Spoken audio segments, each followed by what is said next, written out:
1 জানুৱাৰী তাৰিখে ভাহাৰ উজা হেমচন্দ্ৰ বৰুৱা সুৱৰণী গছপুলি প্ৰতিপালন দিৱস পালন পৰিৱেশ সুৰক্ষা সমিতিৰ উপস্থিত থাকে তিনচুকীয়া বিধানসভা সমষ্টিৰ বিধায়ক সঞ্জয় কিষাণ। আজি ইংৰাজী 1 জানুৱাৰী তাৰিখে পৰিৱেশ সুৰক্ষা সমিতিৰ উদ্যোগত আৰু বৰপথাৰ মাতৃ মন্দিৰ জনকল্যাণ সমিতিৰ আতিথ্যত তৃতীয় বাৰ্ষিক গছপুলি প্ৰতিপালন দিৱস পালন কৰে। উল্লেখযোগ্য যে গছপুলি প্ৰতিপালন দিৱসৰ লগত সংগতি ৰাখি 26 ডিচেম্বৰ তাৰিখে জনসাধাৰণৰ মাজত পৰিৱেশ সম্বন্ধীয় সজাগতা বৃদ্ধিৰ বাবে তিনিচুকীয়া মহাবিদ্যালয়ৰ দেৱাল লিখন কাৰ্যসূচী আৰম্ভ কৰে। দেৱাল লিখন কাৰ্যসূচী শুভাৰম্ভ কৰে তিনিচুকীয়া মহাবিদ্যালয়ৰ অধ্যক্ষ সূৰ্য চুটিয়াই। সহযোগিতা আগবঢ়ায় উপাধ্যক্ষ ৰাজেন শইকীয়াই। 31 ডিচেম্বৰ তাৰিখে তিনিচুকীয়া বাণিজ্য মহাবিদ্যালয়ৰ চৌহদত ঔষধি গুণসম্পন্ন বনপিঠা গছপুলি ৰোপণ কৰে মহাবিদ্যালয়ৰ অধ্যক্ষ সত্যেন্দ্ৰ বৰাই।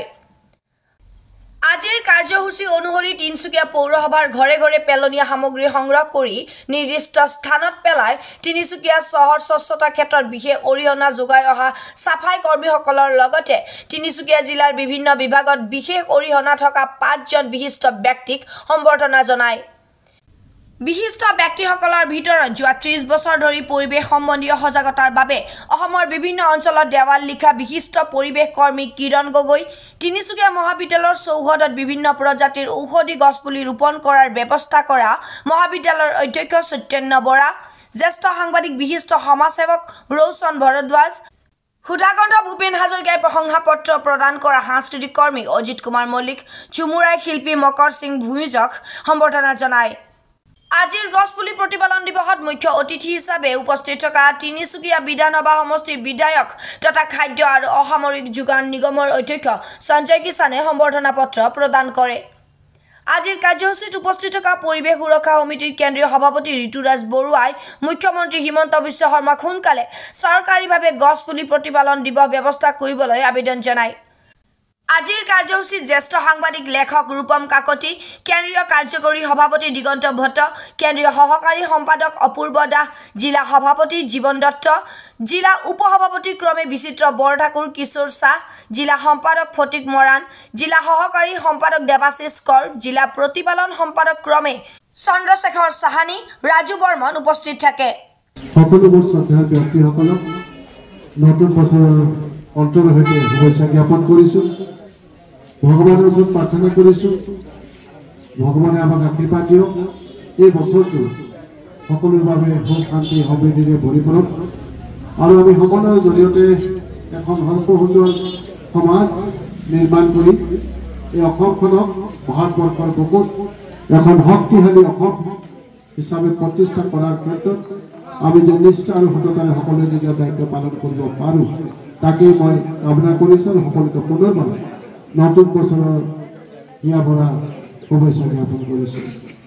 পৰিৱেশ সুৰক্ষা সমিতিৰ অতি শ্ৰদ্ধাৰ ঋতুৰাজ ডাঙৰীয়া, লগতে এই পৰিৱেশ সুৰক্ষা সমিতিৰ জ্যেষ্ঠ সকলোকেইজন অতি শ্ৰদ্ধাৰ বিষয়ববীয়াসকল, ইয়াত উপস্থিত কমাৰ্চ কলেজৰ অধ্যক্ষ সত্যেন্দ্ৰ ডাঙৰীয়া, মেৰে বড় ভাই रोशन जी, सरोजा, आमार एटू वार्डरे सदस्य विजयाराणी दास बाइदेव, लगते परिवेश सुरक्षार লগত জড়িত ধৰত্ৰী কিৰণ ডাঙৰীয়া, আমাৰ ইয়াত উপস্থিত সাংবাদিক বন্ধুসকল মকৰ সিং দা, লগতে কালচাৰ লগত জড়িত আমাৰ শ্ৰদ্ধাৰ দাদা আৰু আজি ইয়াত উপস্থিত অতি শ্ৰদ্ধাৰ দেৱতাতুল্য ব্যক্তিসকল, দিবানিশি গো ভাবু তোকে মন আমার কেসন কেসন কেসন করেলা তোর নিয়ারি দেখে রাহো কে জানে জানি পাও না মন আমার কেসন কেসন কেসন করেলা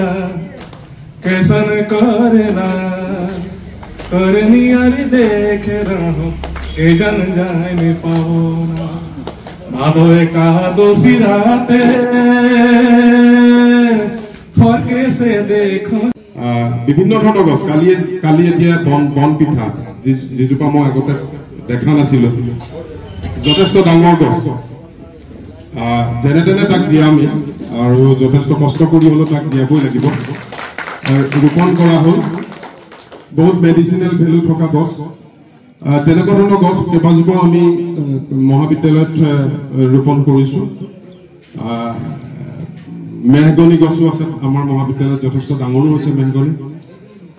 তাৰপিছত অৰ্জুন গছ আছে, মানে আমলখি গছটো কিমান আছে ভাবিব নোৱাৰি, মানে বহুত হ'লগৈ আৰু এতিয়া কাটিবও নোৱাৰি। এডোখৰ অঞ্চল পুৰা আন্ধাৰ হৈ গৈছিলে। কৰি আছো, চেষ্টা কৰি আছো মহাবিদ্যালয়খনৰ উন্নয়নৰ কাৰণে বিভিন্ন কাৰ্যসূচী হাতত লৈছো। बहुत कम शब्द में मैं कहना चाहूंगा कि अपने जीवन के लिए हर व्यक्ति काम करता है। सुबह उठता है 7 बजे 6 बजे, तक केवल उसको एक ही चिंता रहती है कि मैं और मेरा परिवार, मैं कैसे धन कमा लूं, मेरा परिवार कैसे सुखी रहे, मैं किस प्रकार से बड़ी बिल्डिंग बना लूं और मेरे बच्चे किस प्रकार फॉरेन में पढ़ लें। ये चिंता सबकी रहती है, चाहे वो छोटा हो या बड़ा हो। লখিয়া হে লখিয়া কিহুৰ বজালি দুপৰীয়া। ইমান ধুনীয়া প্ৰকৃতিৰ গান লিখিছিলে বিষ্ণু ৰাভা, অসমৰ এজন নামী গায়ক। তেওঁ লিখিছিলে নাহৰ ফুলে নোহোৱাই তগৰ ফুলে হোৱাব। গানটো পিছত ৰেকআপ চাব। মহাসাগৰ হেঁচি আনিম হাত মানিকৰ ধন, মেঘৰ বুকু ফালি ছিঙিম বিজুলী ফুল কোঁৱৰ।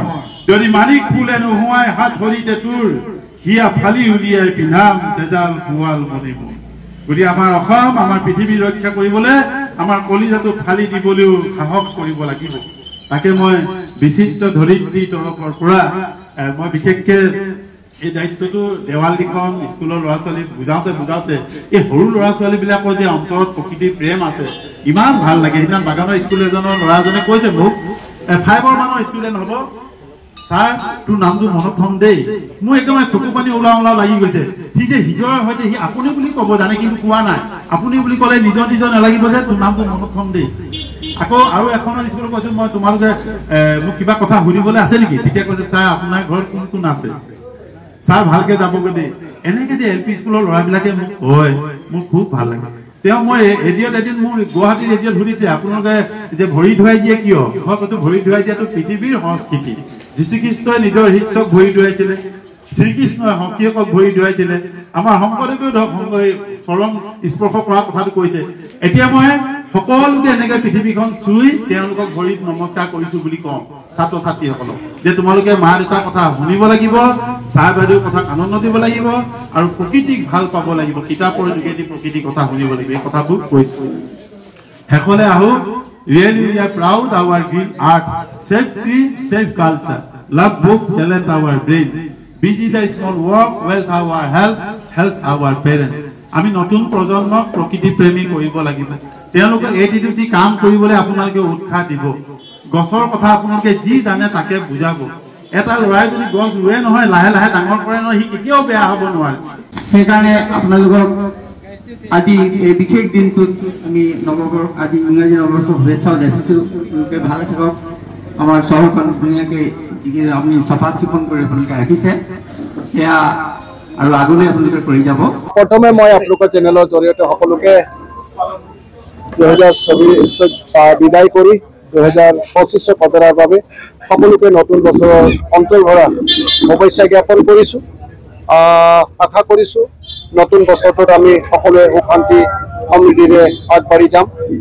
তাকেই মই ভগৱানৰ ওচৰত প্ৰাৰ্থনা কৰিছোঁ আৰু সমন্বয়ৰ জৰিয়তে যাতে এখন শক্তিশালী সমাজ নিৰ্মাণ কৰি পেলাই ভাৰতবৰ্ষৰ বুকুত আমাৰ অসমখনক শক্তিশালী ভাৱে প্ৰতিষ্ঠা কৰাৰ ক্ষেত্ৰত যাতে আমি সকলোৱে নিজৰ দায়িত্ববিলাক নিষ্ঠা আৰু সততাৰে পালন কৰি যাব পাৰোঁ, তাৰ কাৰণে মই ভগৱানৰ ওচৰত প্ৰাৰ্থনা কৰিছোঁ।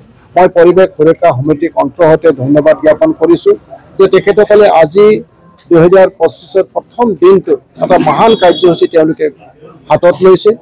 বিশেষভাৱে আপোনালোকে জানে যে পৰিৱেশ সুৰক্ষা সমিতি আজি দীৰ্ঘদিন ধৰি পৰিৱেশৰ লৈ পেলাই তেওঁলোকে নিজৰ দায়িত্ব পালন কৰি আহিছে। অতি নিষ্ঠা আৰু সততাৰে তেওঁলোকে হাজাৰ হাজাৰ গছ পুলি ৰোপণ কৰিছে।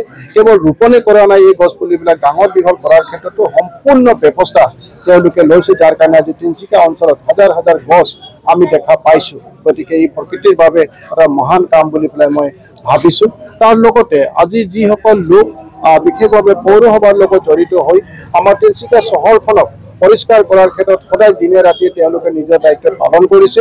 তেখেতসকলক অকণমান প্ৰেৰণা দিবৰ বাবে, তেখেতসকলক অকণমান সাহস দিবৰ বাবে আজি এই কাৰ্যসূচীত তেওঁলোকক এই সন্মান যাচিছে। তাৰ কাৰণে মই তেখেতসকলক অশেষ ধন্যবাদ জনাইছোঁ। তাৰ লগতে কেইবাজনো মহান ব্যক্তি, যিসকল ব্যক্তিয়ে নীৰৱভাৱে সমাজখনৰ বাবে কিবা নহয় কিবা তেওঁলোকে কাম কৰি আহিছে, অৰিহণা দি আহিছে, আৰু তেখেতসকলক সাহস দিবৰ বাবে, তেখেতসকলক প্ৰেৰণা দিবৰ বাবে তেখেতসকলক আজি সম্বৰ্ধনা অনুষ্ঠানটো আয়োজন কৰি পেলাই এটা সুন্দৰ বাতাবৰণ তেওঁলোকে ইয়াতে আচলতে সৃষ্টি কৰিছে। তাৰ বাবে মই তেখেতসকলক অশেষ ধন্যবাদ জনাইছোঁ। আৰু বিশেষভাৱে মই আজি আপোনালোকৰ চেনেলৰ জৰিয়তে আমাৰ জিলা প্ৰশাসন, পুলিচ প্ৰশাসনকো মই অশেষ ধন্যবাদ জনাইছোঁ যে আপোনালোকে জানিলে যোৱা নিশা আমাৰ পুলিচ প্ৰশাসনে শক্তিশালী পদক্ষেপ গ্ৰহণ কৰাৰ বাবে ক'তো তেনেকৈ ধৰণৰ দুৰ্ঘটনা হোৱা নাই, ক'তো কোনো যান বাহনৰ ক্ষতি হোৱা নাই। গতিকে এটা ভাল খবৰ। মই আশা কৰিছোঁ আজি 1 তাৰিখ, আজিৰ দিনটো যাতে খুব সুকলমে পাৰ হৈ যায়, কোনো ধৰণৰ দুৰ্ঘটনাত পতিত কোনো এজন যুৱক বা যুৱতী নহয়। তাৰ কাৰণে এটা ভাল পৰিৱেশ আজি এতিয়ালৈকে আমি দেখা পাইছোঁ, আৰু মই তাৰ কাৰণে জিলা প্ৰশাসনক অশেষ ধন্যবাদ জনাইছোঁ। আৰু ইয়াৰ আৰম্ভণি মই আশা কৰিছোঁ নিশ্চিতভাৱে আমাৰ তিনিচুকীয়াবাসীৰ বাবে 2025 খুব ভাল হ'ব, খুব সুন্দৰ হ'ব, খুব শান্তিৰে আমি পাৰ কৰিবৰ কাৰণে সক্ষম হ'ম। আমি পৰিৱেশ সুৰক্ষা সমিতিয়ে 2022 চনৰ পৰা গছপুলি প্ৰতিপালন দিৱস হিচাপে আমি পালন কৰি আহিছোঁ। বিশেষকৈ আমি 1 জানুৱাৰী দিনটোত আজি 2010 চনৰ পৰা আমি গছপুলি বিতৰণ হিচাপে কৰি আহিছিলোঁ। কিন্তু আমি 2010 চনৰ পৰা যেতিয়া গছপুলি ৰোপণ আৰু কৰি আহিছিলোঁ, দেখিলোঁ যে প্ৰতিপালনৰ অভাৱত অসমত বিভিন্ন চৰকাৰী বেচৰকাৰী যি প্ৰতিষ্ঠানে গছপুলি ৰোপণ কৰে, কিন্তু প্ৰতিপালনৰ অভাৱত গছপুলি অৱস্থাতে মৰি যায়। গতিকে আমি পৰিৱেশ সুৰক্ষা সমিতিয়ে প্ৰতিপালনৰ বিষয়টো হয়তো অসমত প্ৰথমবাৰৰ কাৰণে আৰম্ভ কৰিছোঁ, আৰু আমি প্ৰতিটো দেওবাৰে গছপুলি প্ৰতিপালনৰ কাৰণে আমি পৰিৱেশ সুৰক্ষা সমিতি পৰিৱেশ কৰ্মীসকল ওলাওঁ আৰু দেওবাৰে দিনটো প্ৰতিপালন কৰোঁ। আৰু প্ৰতিপালন কৰি পৰিৱেশ সুৰক্ষা সমিতিয়ে আজি তিনিচুকীয়া জিলাৰ লগতে কেইবাখনো জিলাত বহুত গছপুলি ডাঙৰ কৰিবলৈ আমি সক্ষম হৈছোঁ। আৰু আমি ৰাইজৰ মাজত বহল সজাগতাৰ কাৰণে আমি 2022 চনৰ পৰা গছপুলি প্ৰতিপালন দিৱস হিচাপে এটা দিৱস পালন কৰি আহিছোঁ। আৰু এই দিৱসটো আমি চৰকাৰকো আবেদন জনাইছোঁ। মুখ্যমন্ত্ৰী মহোদয়ক আমাৰ তিনিচুকীয়া বিধানসভা সমষ্টিৰ জনপ্ৰিয় বিধায়ক সঞ্জয় কিষাণৰ যোগেদি আমি মুখ্যমন্ত্ৰী ডেকাক ইতিমধ্যে এখন স্মাৰক পত্ৰক তেখেতক আবেদন জনাই থৈছোঁ যে বহল প্ৰচাৰৰ কাৰণে, সজাগতাৰ কাৰণে, গছপুলিসমূহৰ সুৰক্ষাৰ কাৰণে গছপুলি প্ৰতিপালন দিৱসৰ এটা যাতে ঘোষণা কৰে। গতিকে সকলোকে আমি লগতে, আৰু দ্বিতীয়তে আজিৰ দিনটোত আমি তিনিচুকীয়া জিলাত বিশেষ কেইজনমান ব্যক্তিক আমি সম্বৰ্ধনা জনাৰ ব্যৱস্থা কৰিছিলোঁ, আৰু আজি এই বিশেষ ব্যক্তিসকলক আমি সম্বৰ্ধনা জ্ঞাপন কৰিলোঁ। আৰু লগতে তিনিচুকীয়া চহৰত পৌৰসভাৰ যিসমূহ চাফাই কৰ্মী আছে, যিসকলে আমাৰ ঘৰৰ পৰা যিসমূহ পেলনীয়া সামগ্ৰী, জাবৰ জোঁথৰসমূহ সংগ্ৰহ কৰি তেখেতলোকে এক বিশেষ স্থানত পেলাই আহিছে, তেখেতলোকক আমি আজি 1 তাৰিখৰ দিনটোত তেখেতলোকক আজি সম্বৰ্ধনাৰ বিশেষ ব্যৱস্থা কৰিলোঁ। আৰু দ্বিতীয়তে ৰাইজলৈ এটা আমাৰ আহ্বান, আজিৰ দিনটোতে সকলোকে নৱবৰ্ষৰ শুভেচ্ছা জনোৱাৰ লগতে এটা মোৰ আহ্বান যে বৰ্তমান সময়ত আটাইতকৈ ডাঙৰ আৰু ভয়ংকৰ পৰিৱেশগত বা সামাজিক সমস্যাটোৱে হৈছে পৰিৱেশ প্ৰদূষণ। গতিকে পৰিৱেশ প্ৰদূষণৰ ফলত আটাইতকৈ প্ৰভাৱিত হোৱা বিষয়টো হৈছে তাপমাত্ৰা বৃদ্ধি। আপোনালোকে আজি যদি লক্ষ্য কৰে 1 জানুৱাৰী দিনটোত কিন্তু বৰ্তমান সময়ত আমি গৰম কাপোৰ নিপিন্ধাকৈ ঘূৰি ফুৰিছে। গতিকে এইটো আমাৰ মানৱ জাতিৰ লগতে কিন্তু প্ৰাণীকুলৰ কিন্তু শুভ লক্ষণ নহয়। গতিকে এনেকৈ যদি দিনক দিনে উত্তাপ বৃদ্ধি হ'বলৈ ধৰে, তেনেহ'লে আমি মানৱ জাতি এদিন কিন্তু মৃত্যুমুখত পৰিব, আৰু লগতে প্ৰাণীকুলৰ কাৰণেও এক ভয়ংকৰ সমস্যা হ'ব। গতিকে ৰাইজক আজি এই বিশেষ দিনটো সকলোকে আহ্বান জনাইছোঁ যে সকলোৱে যাতে এটা গছপুলি ৰোপণ কৰক, আৰু এজোপা গছপুলিটো প্ৰতিপালন কৰি এজোপা বৃহৎ গছৰ ৰূপ দি পৰিৱেশ প্ৰদূষণ নিয়ন্ত্ৰণৰ ক্ষেত্ৰত যাতে সহায়ক হ'বৰ কাৰণে আহ্বান জনাইছোঁ। তিনিচুকীয়াৰ পৰা মহম্মদ আসিফৰ প্ৰতিবেদন ইত্যাদি A to Z।